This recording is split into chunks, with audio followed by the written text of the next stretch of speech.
The fleet of alien ships appeared without warning, descending on Earth like a shadow falling across the sun. For weeks, they had been gathering, and humanity had no clue about their true intentions. The first wave was quick, taking out satellite systems and military bases before the world's leaders could even react. No one knew who they were or where they had come from. They were ruthless, precise, and terrifyingly efficient. But what the invaders didn't know was that humanity had something they didn't expect. A will to survive that burned brighter than any alien force could anticipate. While the aliens focused on overpowering Earth's military, they underestimated the strength of the human spirit. In the midst of the chaos, an unlikely figure rose. His name was Captain Samuel Hart, a man who had been just another officer in a nameless corner of the military before the invasion began. He was not the highest ranking, nor was he particularly famous. But when the first strike hit, it was his quick thinking that saved hundreds of lives, and it was his calmness under fire that inspired those around him. As the invaders began their second wave of attacks, targeting major cities across the globe, Hart's unit became the symbol of resistance. The invaders might have been technologically superior, but they lacked understanding of humanity's greatest strength, adaptability. In the cramped underground bunkers of the remnants of Earth's military, Hart was making plans, rallying soldiers, and slowly turning what was left of the human resistance into something that could fight back. The first confrontation between human forces and the alien invaders occurred at the ruins of what had once been Paris. The invaders had set up a massive base there, confident in their overwhelming power. What they didn't expect was that the humans had learned their technology. The resistance had managed to reverse engineer a few of the alien weapons that had been left behind in the initial strikes. The first major battle was brutal, but it was a victory that no one could have predicted. Against all odds, a small, ragtag group of soldiers led by Hart managed to sabotage the invaders' defenses and take down one of their command centers. This victory did not go unnoticed. News spread across the world that humanity could fight back, and hope was reignited in the hearts of those who had once believed the Earth was doomed. But the invaders were not so easily deterred. They were determined to crush the resistance once and for all, to show the humans that their survival was nothing more than a fluke. As the days turned into weeks, Hart's strategies became more audacious. He would strike at the heart of alien bases, sabotage supply lines, and then disappear before the invaders could retaliate. His tactics were unpredictable, and with each success, the human resistance grew stronger. The aliens were beginning to realize they had underestimated Earth. And yet, for all the victories, it was clear that this war would not be won by brute force alone.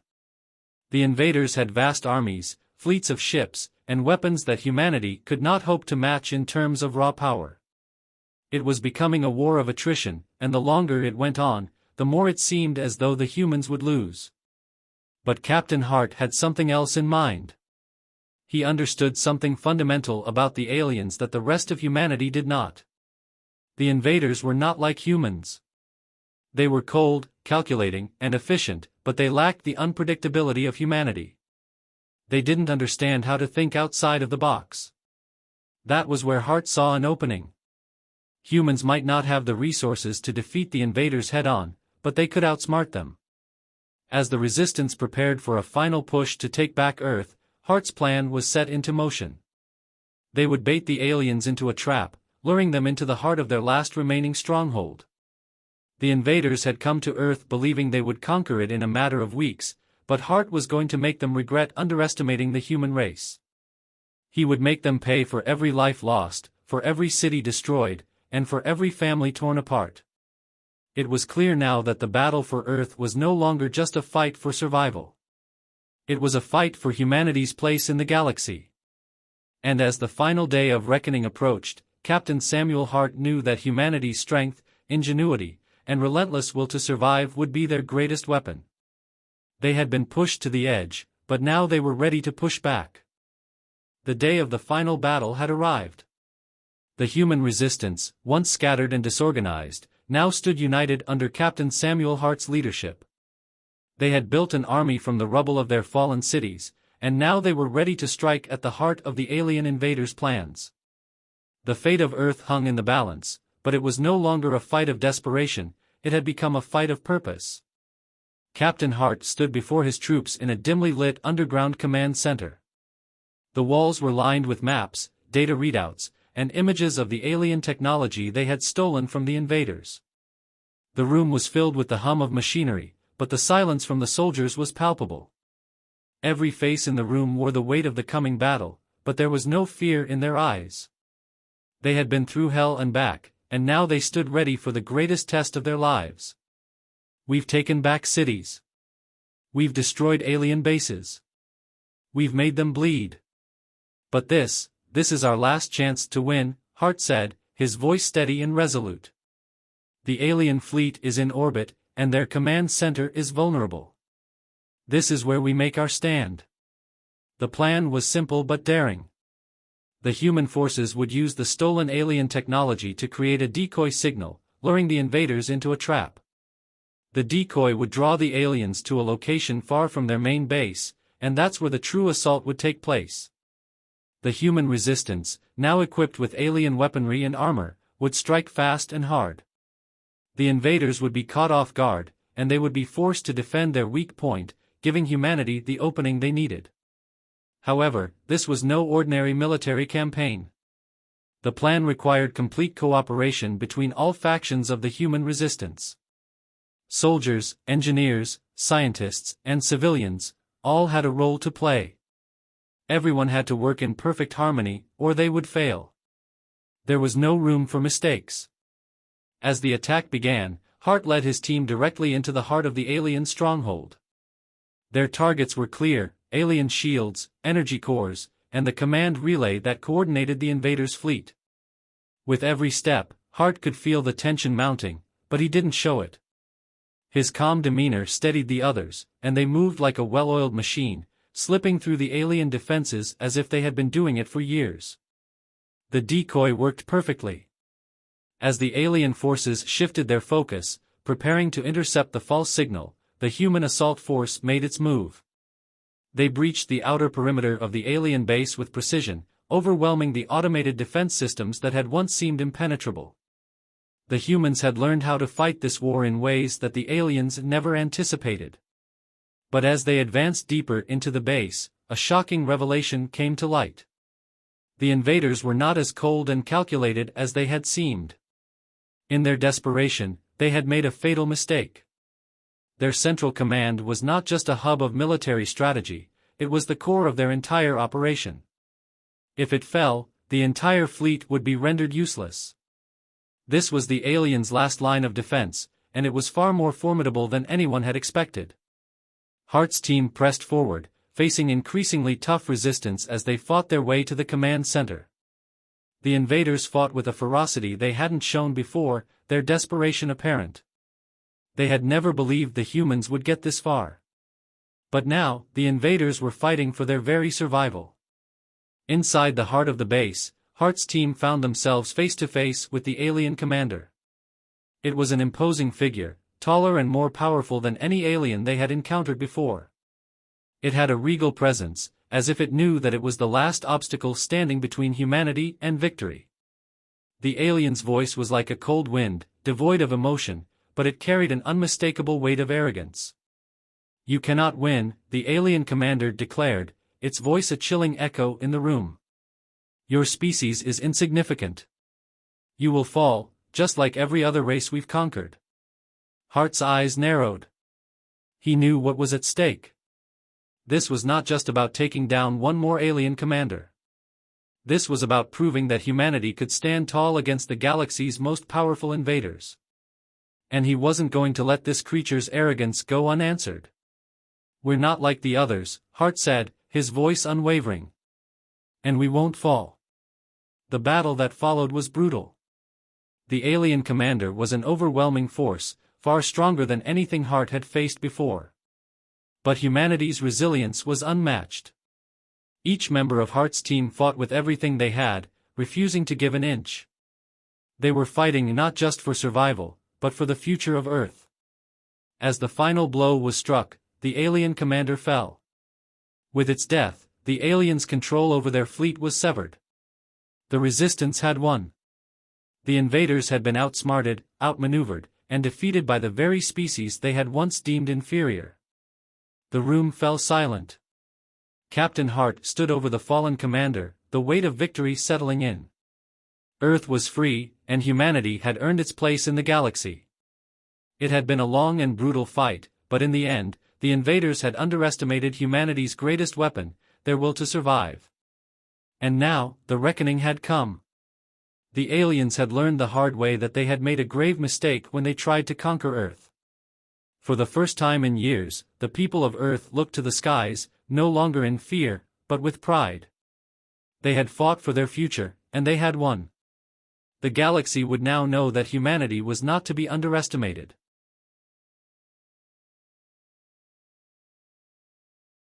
The days following the defeat of the alien commander were filled with a mixture of relief and uncertainty.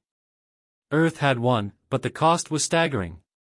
Cities lay in ruins, millions of lives had been lost, and much of the world's infrastructure was gone.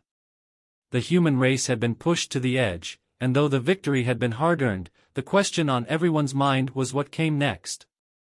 Captain Samuel Hart stood at the center of what had once been the United Nations headquarters. Now, it was a makeshift council room where leaders from around the globe had gathered. The sight of so many world leaders, once divided by politics and conflict, now united under a common banner was striking.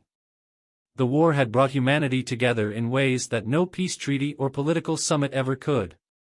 But the unity they had found in battle was fragile. It would take more than military victory to heal the wounds of the past. "We've beaten them," Hart began, addressing the assembled leaders. "But this is just the beginning. The invaders might be gone, but the galaxy doesn't know we exist. We've earned a place in the stars, but we need to be prepared for what comes next." He paused, allowing the weight of his words to sink in. The room was silent, each leader deep in thought. They all knew the implications of what Hart was saying. The victory was monumental, but humanity's newfound place in the galaxy came with risks they had never imagined. The invaders were not the only threat in the universe, and now that they had made their mark, the rest of the galaxy would take notice. "We don't know what other species are out there," Hart continued. "But we do know one thing: we can't afford to be caught off guard again. We need to rebuild, and we need to be ready for anything." The room erupted into discussion.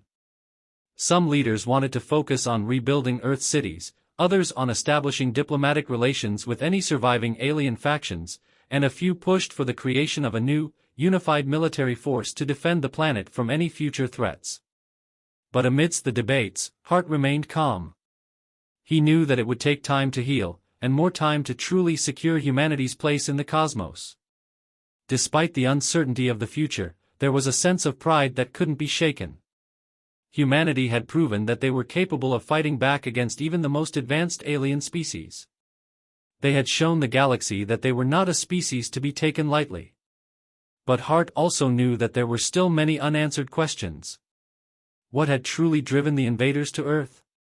Why had they chosen this world? Was Earth just another planet to conquer in their endless campaign, or was there something more to humanity that they hadn't fully understood? Over the following weeks, as the Earth began to recover from the war, there was a flurry of activity. Scientists and military strategists worked tirelessly to reverse engineer alien technology, hoping to learn from it while ensuring humanity would never be caught off guard again. Cities began to rebuild, but they were different now. The scars of the invasion would never fully heal, but they had forged something stronger in the process, a unity that had not existed before. Earth was no longer just a planet among countless others, it had become a beacon, a symbol of resilience. And then, the first contact came. It was a small, unassuming vessel, much smaller than the colossal fleets the invaders had used. It appeared on the outskirts of Earth's atmosphere, broadcasting a signal that was unmistakably alien. The humans were ready, or so they thought. The military was on high alert, but the commanders were cautious. They had learned that hasty decisions led to disaster. Captain Hart was called to the command center as Earth's space defense network locked onto the alien ship. Tension filled the air. The whole world watched, waiting for what would happen next. Would this be another invasion? Another force seeking to conquer Earth? Or had humanity's victory been noticed by those who saw potential for diplomacy and peace? The ship's transmission was broadcast across all channels. The language was foreign, but it was clear that the message was directed at humanity. A voice spoke, its tone calm and measured. "We are the Kyrian people. We come not to conquer, but to offer an alliance." The room fell silent. An alliance. After everything that had happened, after the devastation of the war, the last thing anyone expected was a peaceful overture from another alien species. The Kyrians, it seemed, had been observing the events on Earth, and they had made a decision. Humanity had caught their attention, not because of their military strength, but because of their resilience. Their ability to survive against overwhelming odds. The Kyrians had seen something in humanity that made them believe that the Earth could become a valuable ally, not just for protection, but as an equal force in the galaxy. The decision now lay with humanity. Captain Hart and the Council of World Leaders were tasked with determining how to respond to the Kyrians. The possibility of an alliance brought hope, but it also brought new challenges. Could humanity trust these beings? Were they truly offering peace, or was this another step in a larger game? The scars of the war with the invaders still stung, and many feared that accepting the Kyrians' offer would leave Earth vulnerable again. Hart knew that humanity was at a crossroads. The war had been a test, one they had passed. But the next phase of their survival, intergalactic diplomacy, would be even more crucial. The decision would determine whether Earth would remain isolated or become a force to be reckoned with in the universe. Hart had seen what humanity was capable of when it fought together. Now, it was time to see if they could build something even greater. The weight of the future rested on their shoulders, and for the first time in a long while, humanity wasn't just surviving, it was thriving. And the stars ahead, once distant and indifferent, now seemed within reach.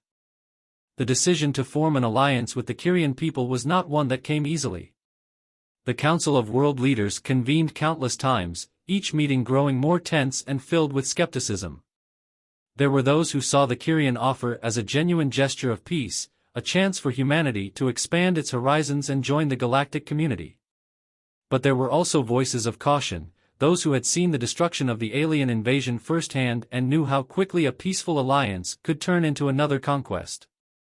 Trust, especially after the invasion, was a fragile thing.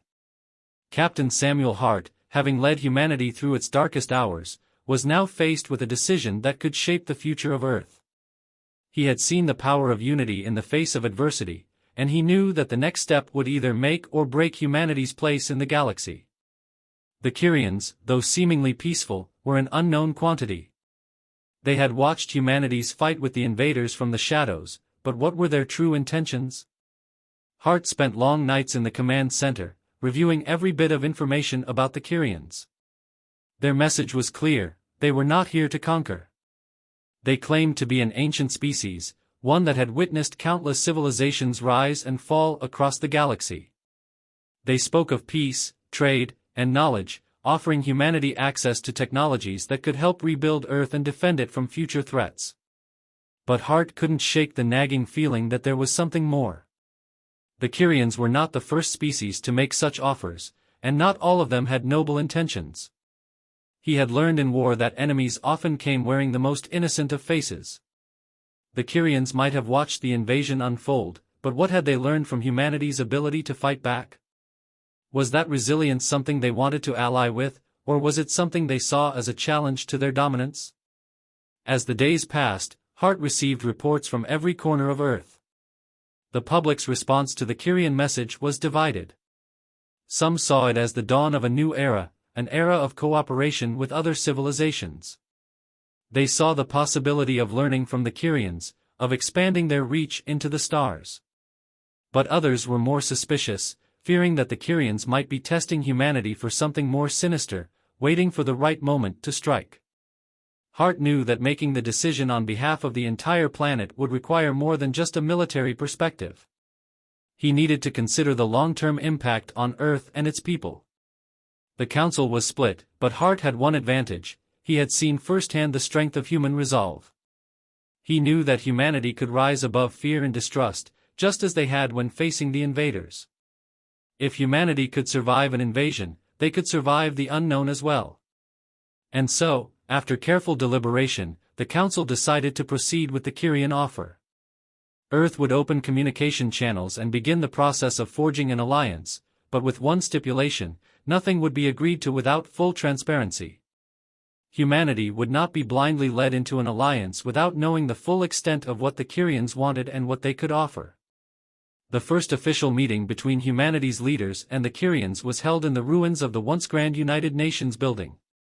This time, however, it was a symbol of new beginnings, not destruction. The Kyrian representatives arrived in a small convoy of sleek, silver ships, their designs unlike anything humanity had seen before. Their vessels floated gently to the ground, and a group of Kyrian diplomats emerged, dressed in long flowing robes that shimmered in the light. They were tall, with features that seemed almost ethereal, their skin a pale shade of blue, with glowing patterns running across their bodies. The humans were on edge. There was no denying the majesty of the Kyrians' appearance, but the tension in the air was thick. Representatives from every corner of Earth stood together, ready to make history but unsure of what the next moments would hold. The Kyrian leader, a figure known as Zorith, stepped forward. His voice was calm, resonant, and filled with an ancient wisdom. "Humanity has impressed us," Zorith began, his words clear and deliberate. "We watched as you fought against the invaders, as you resisted the inevitable. It is rare that a species so young demonstrates such strength. You are a people of fire and will. We come to you not as conquerors, but as partners. Together, we can reach heights you have only dreamed of." The words hung in the air, heavy with meaning. The assembly of humans exchanged uncertain glances. The offer was tempting, an opportunity to join a galactic community, to gain knowledge that could rebuild Earth and secure its future. But there was also a sense of caution. The Kyrians had seen humanity's strength, but what did they truly want in return? What would they ask of humanity once the alliance was forged? For hours, discussions continued. The Kyrians offered to share their advanced technologies, including energy systems that could restore Earth's devastated cities, medical advancements that could cure diseases long thought incurable, and defensive technologies that could protect the planet from future threats. They also offered to teach humanity how to navigate the stars, to join them in a broader interstellar network of civilizations. But the terms were not as simple as they seemed. The Kyrians wanted something in return: access to Earth's resources, for one. They also wanted a mutual defense pact, which would involve Earth in future conflicts beyond their solar system. For many of the world's leaders, the offer seemed too good to refuse. But for others, it felt like a gamble, an uncertain leap into the unknown. As the meeting drew to a close, Hart addressed the Council one last time. "We've made it this far by trusting in ourselves. By trusting in the strength of humanity. This is not just about technology or resources. It's about our future, our place in the universe. We cannot allow fear to drive our decisions. We have to trust, but we also have to be smart. We will forge this alliance, but we will do so on our terms. We will not allow ourselves to be manipulated, and we will never again be caught unprepared." The Council agreed, and the alliance with the Kyrians was sealed. It wasn't the perfect solution, but it was a chance. A chance for humanity to step into the galaxy with its eyes wide open. The Kyrians had offered their hand in partnership, and humanity had accepted, but the true test would come in the years ahead. The future was uncertain, but humanity was no longer afraid to face it head-on. The alliance with the Kyrians brought a mixture of excitement and apprehension to Earth. The offer of advanced technology, interstellar travel, and access to a broader galactic community was a once-in-a-lifetime opportunity. However, as the weeks passed and humanity began to integrate Kyrian technology into their society, it became increasingly clear that the price of this alliance was higher than anyone had anticipated. At first, the changes were breathtaking. Earth's crumbled cities began to rise from the ashes, powered by Kyrian energy cores that provided limitless clean energy. Medical technologies that had once seemed like science fiction began to heal the wounded and cure diseases that had plagued humanity for centuries. The advances were staggering, and Earth's citizens were filled with a sense of hope. They were no longer just survivors of an alien invasion, they were beginning to thrive again.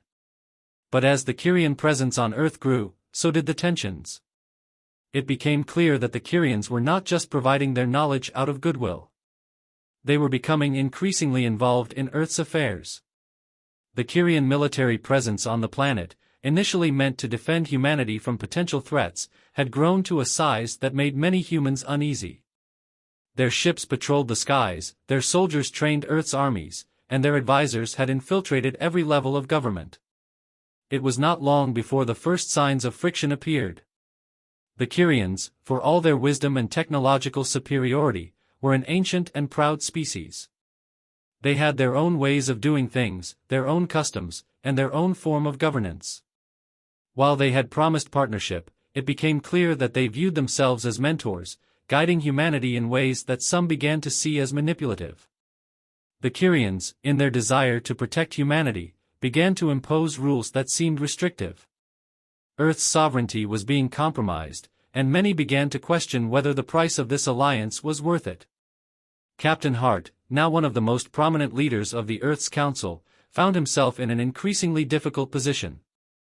The once hopeful alliance was beginning to feel like a subtle form of domination. As the Kyrian influence expanded, so did the sense of powerlessness among Earth's people. The Kyrians were no longer just allies, they were becoming the overseers of Earth's future. And many began to wonder if humanity was being led down a path from which there was no return. A small faction of human resistance, once part of the movement that had fought against the alien invaders, began to resurface. They called themselves the Guardians, and they were not content with the growing presence of the Kyrians on Earth. The Guardians claimed that humanity's spirit of independence was being eroded by the Kyrians' control, and they advocated for the dissolution of the alliance. Their message resonated with many people who felt that humanity was losing its identity, its ability to stand on its own feet. Captain Hart, who had once been a champion of the alliance, now found himself torn. He had seen the benefits that the Kyrians had brought, but he also understood the concerns of those who feared Earth was becoming too dependent on their alien benefactors. It wasn't just a matter of technology, it was about the very essence of what it meant to be human. Was humanity becoming a servant to a more advanced species? Or was this alliance the key to a bright future, one where Earth could eventually become a leader in the galaxy? Hart called a meeting with the leaders of the Guardians, hoping to understand their perspective. The conversation was tense, but it was also enlightening. The Guardians didn't just fear the Kyrians, they feared losing what made them human. They feared a future where Earth was no longer a free planet, but a subject in a galactic empire. They questioned the Kyrians' true intentions, wondering whether they had come to help humanity, or to quietly take control of Earth and its resources. "Have you forgotten what we fought for?" one of the Guardians' leaders, a fiery woman named Elena, asked Hart. "We fought for the freedom to choose our own path. But now, we're being told what to do, how to live, even how to govern ourselves. This alliance isn't saving us, Hart. It's chaining us."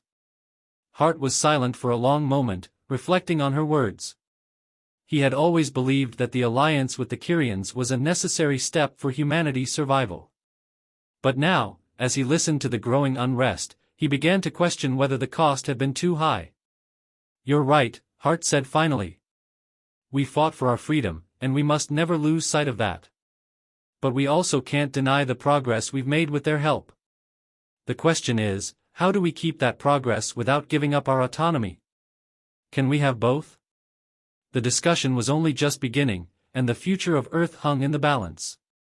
The Guardians were not the only ones growing suspicious of the Kyrians. More and more people were beginning to question the terms of the alliance. They saw the growing alien influence as a threat to their way of life, and the more they learned about the Kyrians' history of galactic conquest, the more their fears seemed justified. But the Kyrians were not blind to the growing discontent. Zorath, the leader of the Kyrians, reached out to Hart personally, hoping to ease tensions.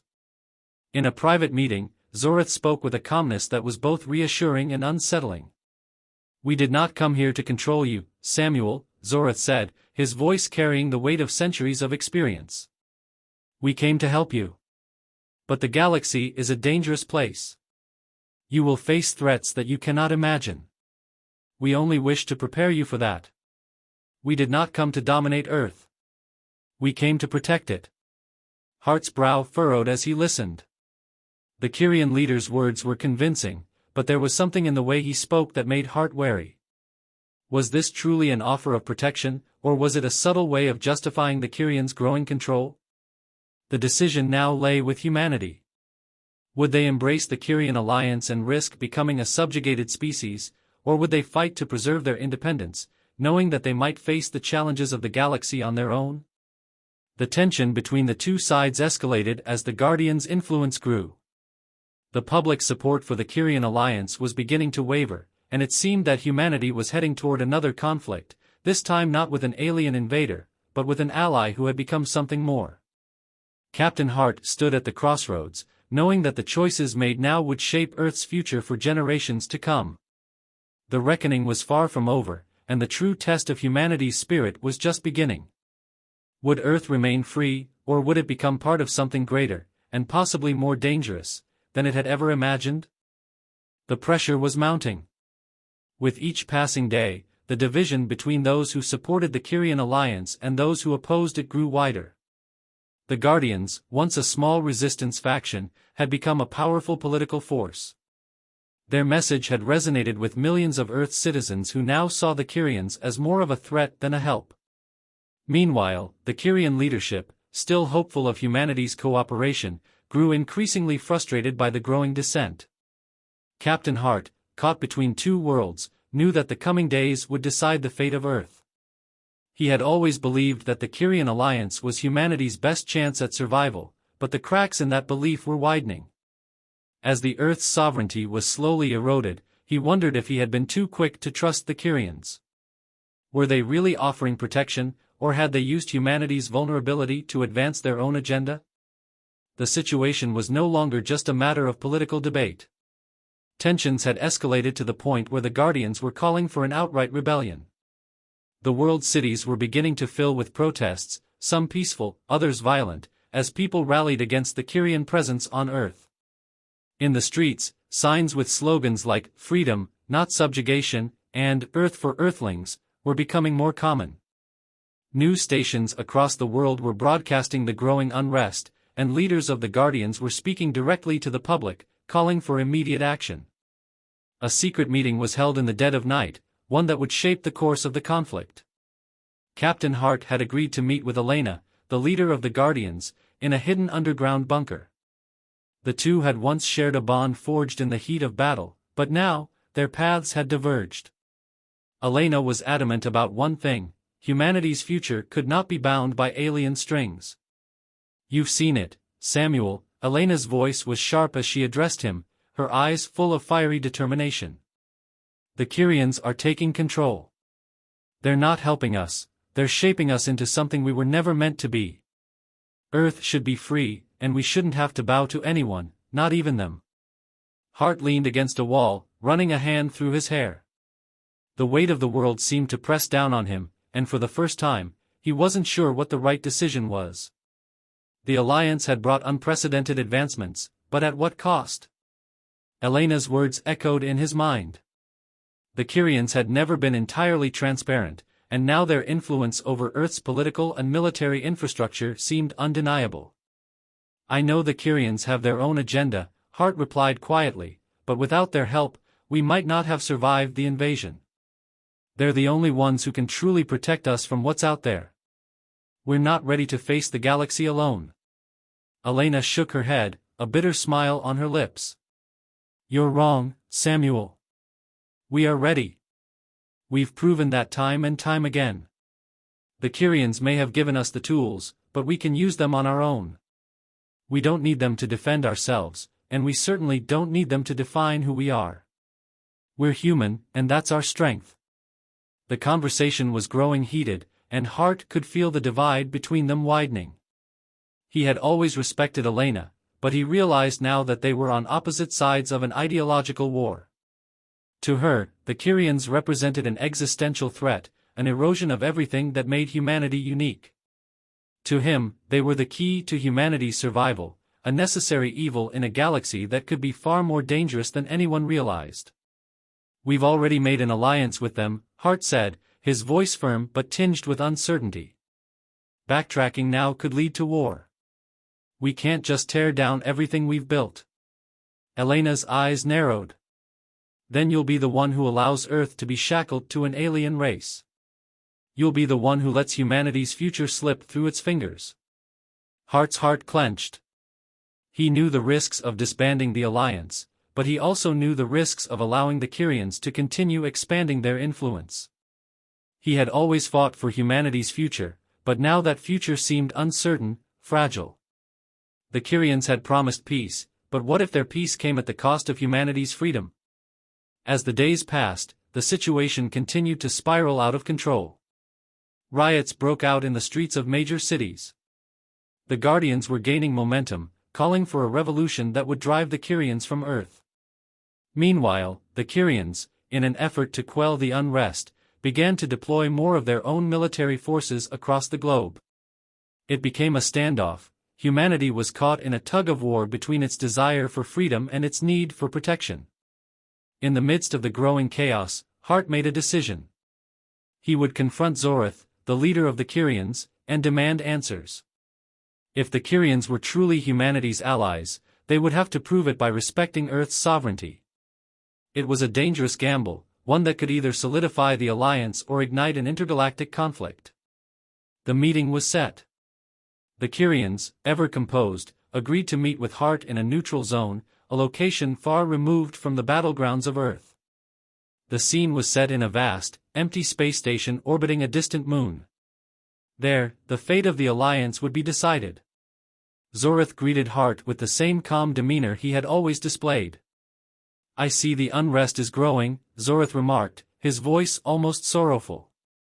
"It pains me to see such division. We did not come to conquer, Captain Hart. We came to offer humanity a chance to survive in a hostile universe." Hart, his eyes hard, replied, "Then why is Earth slowly becoming a puppet under your control? We agreed to work together, but you're taking too much. You've manipulated our governments, our military, our resources. We've allowed you to help us, but we won't be subjugated." Zorath's expression didn't change, but there was a flicker of something, regret, perhaps, or acknowledgement, in his eyes. "We've tried to offer what is necessary for humanity's survival. But I understand your concerns. If Earth truly desires independence, we will respect that. The alliance will be restructured. Earth's sovereignty will be upheld." Hart felt a knot of tension loosen in his chest, but he wasn't ready to trust Zorath completely. "We'll need more than just words, Zorath. We need to see action. Your ships, your influence, your advisors, they need to leave. If this is to work, it must be on humanity's terms." Zorath considered this for a long moment before responding. "Very well. We will scale back our presence. The Kyrians will honor the terms you set. But know this, humanity's survival in the galaxy will require us to remain partners. If you refuse our assistance, we cannot guarantee your protection from what lies beyond." The stakes were higher than ever. Hart had forced the Kyrians into a concession, but the shadow of uncertainty loomed large. The future of the Alliance, and of Earth itself, was in the balance. Would humanity choose its independence, or would it risk everything for the safety the Kyrians offered? The choices were difficult, but they were humanity's to make. And for the first time in history, Earth would be truly free to decide its own fate. The days following Hart's meeting with Zorath were tense. Earth stood at a crossroads, a planet caught between two conflicting desires, independence and security. The Kyrians had agreed to scale back their presence on Earth, but the trust between the two species was now fragile. Many saw this as a victory, a reclaiming of Earth's sovereignty. But for others, the uncertainty of the future remained overwhelming. The Kyrians had promised to respect humanity's wishes, but would their offer of protection be enough to ensure Earth's survival in a galaxy full of dangers? Captain Samuel Hart had made the difficult decision to confront Zorath, to force the Kyrians to step back and let humanity regain control over its own fate. But now, he found himself wondering if he had made the right choice. Earth had never faced a threat like the one the Kyrians could protect them from. Could humanity stand alone against the unknown dangers of the universe? As the Kyrians began their withdrawal, many of Earth's citizens felt a sense of relief, but it was tempered by uncertainty. The Kyrians had provided so much energy, technology, medical advancements, but now, Earth had to stand on its own. The question that loomed over everything was simple: would humanity be able to defend itself without the Kyrians' help? And what consequences would Earth face for severing the bond between them? Despite the tense political atmosphere, there were moments of hope. Earth scientists, now equipped with Kyrian technologies, began to develop their own defenses. The world's military forces, trained in advanced alien tactics, began to rebuild, albeit under the watchful eye of humanity's leaders. The Guardians, who had fought so hard for independence, now stood at the forefront of this new era. They had been right to demand autonomy, but the future they had fought for was still uncertain. Would humanity's newfound independence come at the cost of its survival? But the Kyrians did not leave quietly. Zorith, ever the tactician, knew that their exit would not be without consequences. While they respected the humans' desire for independence, Zorith also knew that Earth's newfound strength was not enough to guarantee their survival. The galaxy was filled with threats, rival factions, hostile civilizations, and dangers far worse than humanity could imagine. The Kyrians, despite their withdrawal, would continue to monitor humanity's progress from the shadows, ready to intervene if necessary.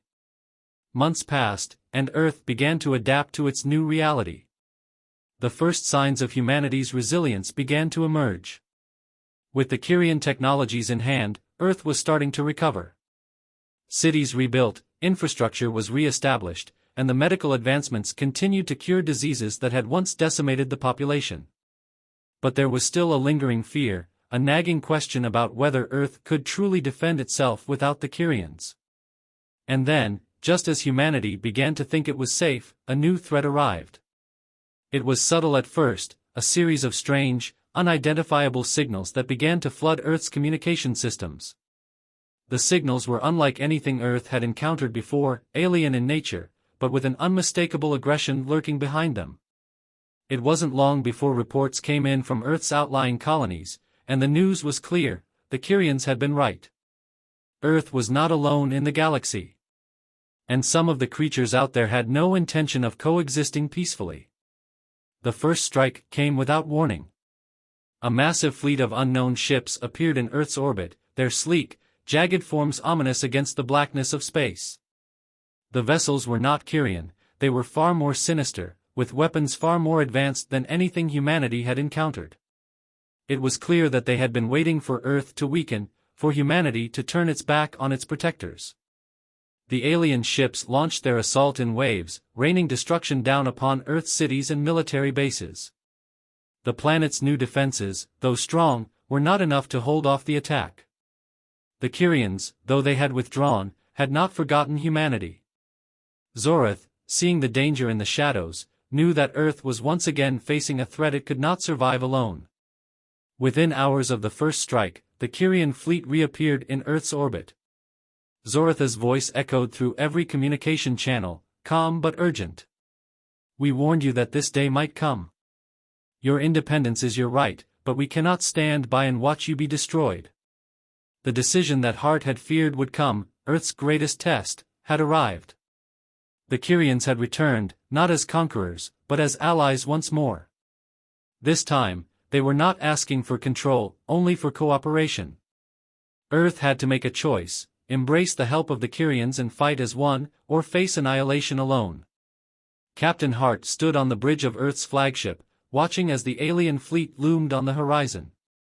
His mind raced, replaying the decisions he had made over the past months. Had humanity been too quick to sever ties with its allies? Or was this moment an opportunity to prove that humanity could survive on its own terms, even in the face of overwhelming odds? The Earth's military, though newly equipped with Kyrian technologies, was still vastly outmatched. The alien ships were powerful, ruthless, and relentless. The battle raged for hours, and humanity's forces were pushed to the brink. The citizens of Earth, watching from below, held their breath. The future of humanity hung in the balance. Zoratha's voice came through again, this time with a clarity that cut through the chaos. "You are not alone, Captain Hart. Together, we will fight." It was then that Hart understood. This wasn't about domination. It wasn't about control. The Kyrians were offering humanity a chance to survive, but they were no longer going to fight for humanity. They were asking humanity to fight with them. The question was no longer whether humanity could stand alone. The real question was whether humanity was ready to stand together, with their Kyrian allies, against a galaxy that would test everything they had. The decision was made in that moment. Humanity would fight.